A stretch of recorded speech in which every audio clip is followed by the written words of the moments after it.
To his frustration, much of the season has been on the outside looking in for Leigh Griffiths.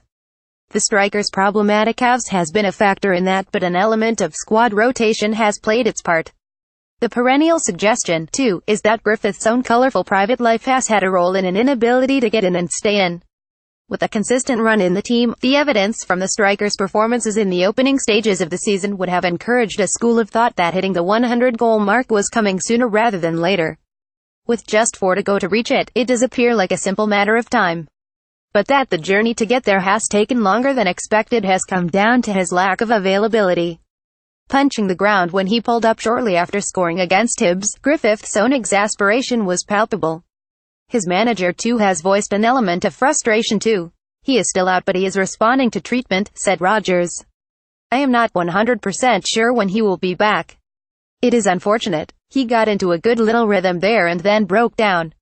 It was unfortunate, but you seen his frustration the day it happened, and there is no one more frustrated than him.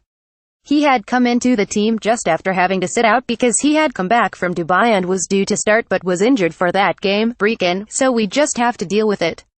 Griffith's situation is not the only headache that Rodgers has had in a season that has been dominated by an injury list. The Celtic manager has acknowledged that it has been disruptive to his squad selection, but has maintained that he has attempted to focus on what he has had rather than what he hasn't. I think that we try to not cry about it or moan about it, said Rodgers. You have to pick a team and you have a squad for a reason, but certainly it is a factor. It doesn't help when there is constant change in certain areas of the field. I think there are certain areas where you do have to have freshness, but sometimes we have looked to get a rhythm with a team and then 1 or 2 players get injured. But we just deal with it. Meanwhile, Rodgers had the rare experience this week of having the chance to get onto the training ground at Lennox Town with the opportunity to get to work with his squad.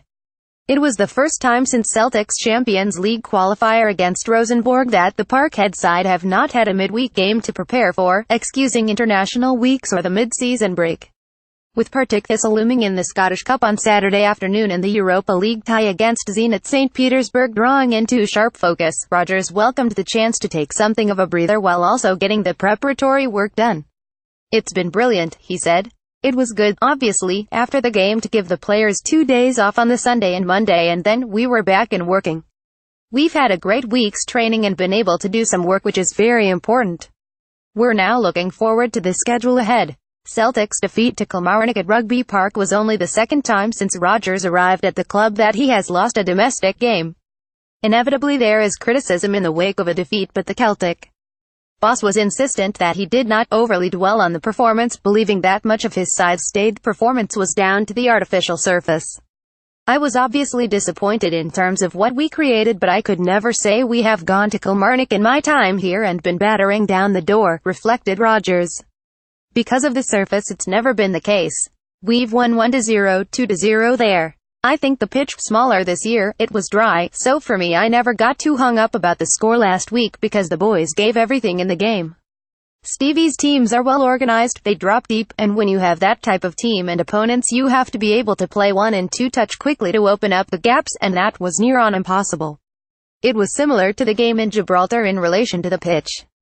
It is a real leveler and can make it difficult for you. But you take that. Against Hearts was excellent. We were excellent. We had speed in the game, we pressed the game, and the creativity was good. We had a lot of chances. You don't go from that to that on Saturday where you can hardly create anything and there have been limited changes.